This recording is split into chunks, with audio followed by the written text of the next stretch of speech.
Add 2½ cups milk. Sugar 3 tablespoons. Stir well and bring it to boil. Once it boils, lower the flame. In a 1/4 cup milk, add 1½ tablespoons of custard powder. Mix until smooth and no lumps. On medium heat, add the custard mixture and stir continuously.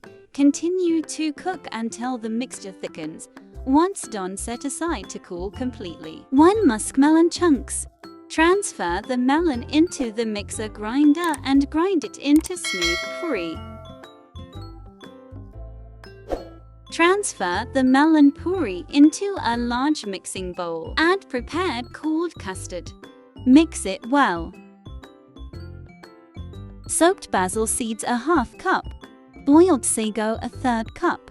Evaporated milk 320 milliliters. Condensed milk 3 tablespoons. Mix together until well combined and refrigerate for 1 hour. Serve it with a scoop of ice cream.